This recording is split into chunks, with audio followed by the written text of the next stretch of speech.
As Errolan, I am here to narrate Ginny Andersen, the scandal that shook NZ politics. Virginia. Ruby Andersen, born 1975, is a New Zealand politician. She has been a Member of Parliament in the House of Representatives for the Labour Party since the 2017 New Zealand general election. Andersen held the offices of Minister of Police and Minister of Justice in the final months of the sixth Labour government. Ginny Andersen's rise to prominence was marked by a series of controversial revelations that captivated New Zealand. Andersen was born in 1975. Her parents were both teachers at low decile schools around the country, and her childhood was spent all over New Zealand, including Great Barrier Island, Hawke's Bay, Wairarapa, before settling in Christchurch, where she attended Phillipstown School and later Avonside Girls High School. Her high school principal was Marion Hobbs, who later became a cabinet minister under Helen Clark. Bill Andersen, a noted activist and trade union leader, was her great-uncle.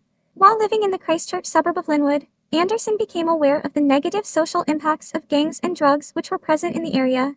She grew up with kids whose parents were on methadone, and had friends who took their life at a really young age because the parents were addicts.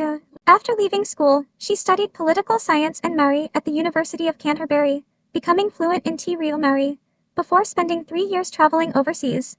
On her return to New Zealand, she continued her studies, completing a master's degree in political science in 2004. Her thesis addressed Indigenous self-determination based on the Crown's treaty settlement with Ngai Tahu. Following that, she worked at the Office of Treaty Settlements, and in 2004, became private secretary for Margaret Wilson on treaty negotiations. After that, she became a political advisor for David Cunliffe and then Trevor Mallard. Andersen wanted a family, which she felt was incompatible with the long work hours in Parliament, so in 2006, took a job with the New Zealand Police. She was employed as a policy unit manager focusing on gang problems and organized crime.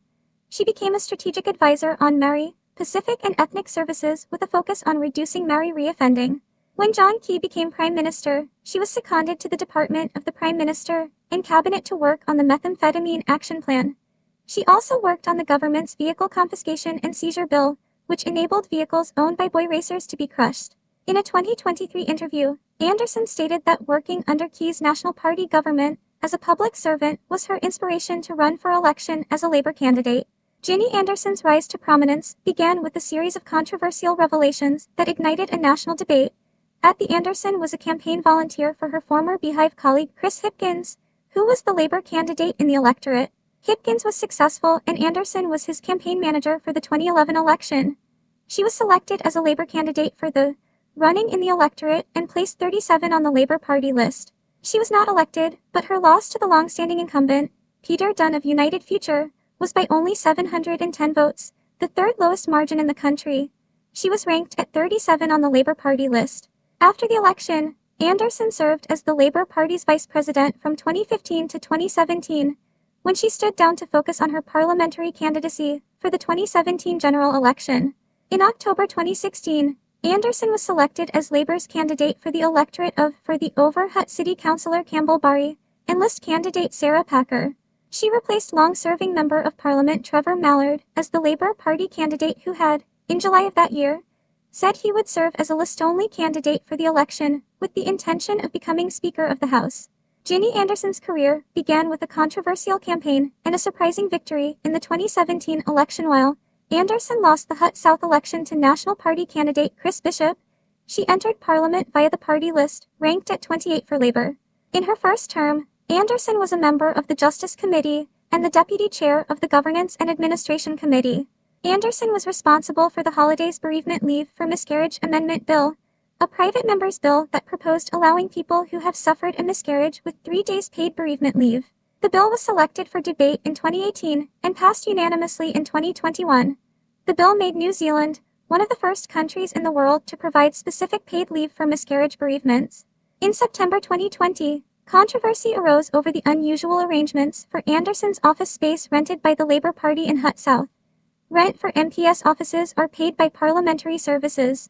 However, a sublease arrangement, which had been in place for decades under Andersen's predecessor Trevor Mallard, meant that Parliamentary Services, using public money, were paying the Labour Party $6,000 per annum to cover the rent, but the Labour Party was only paying the landlord, the New Zealand Professional Firefighters Union, NZPFU, $1,500 amps year.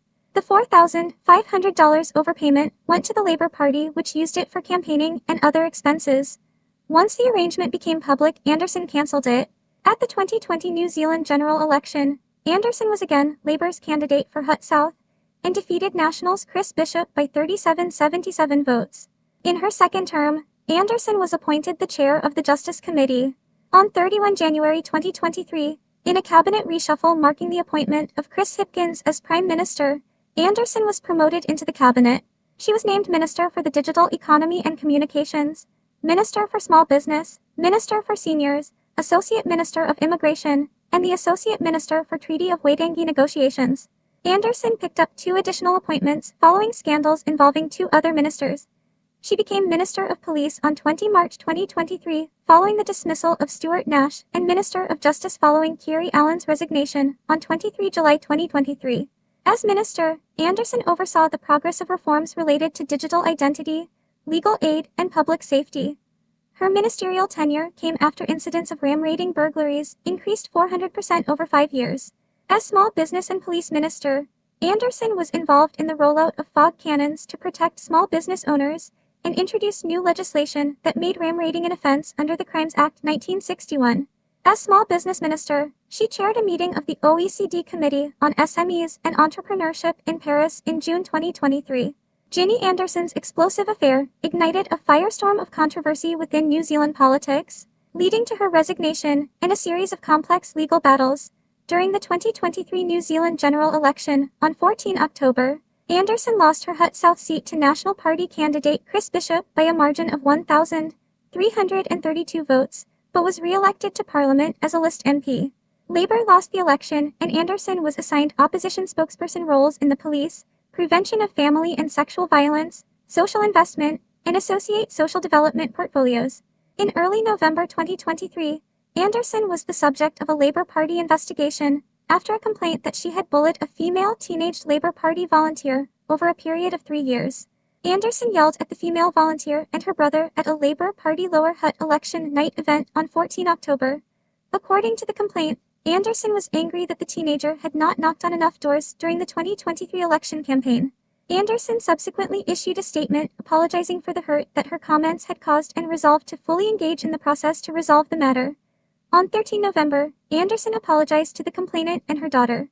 That same day, Andersen was the subject of a second complaint by a male volunteer, who alleged Andersen had bullied and body-shamed him.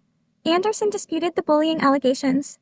On 5 December 2023, Andersen was granted retention of the title the Honorable, in recognition of her term as a member of the Executive Council.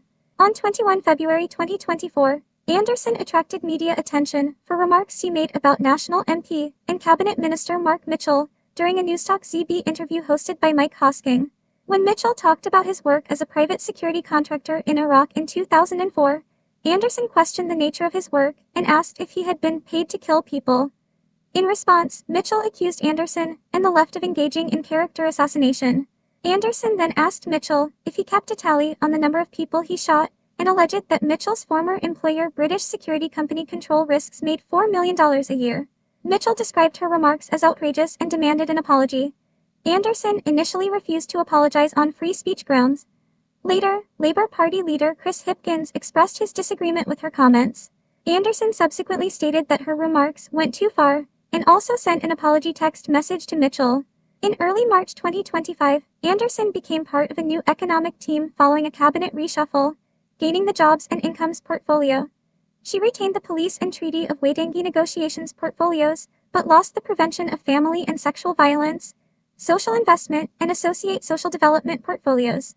Andersen lives in Belmont, Lower Hutt. She enjoys practicing yoga.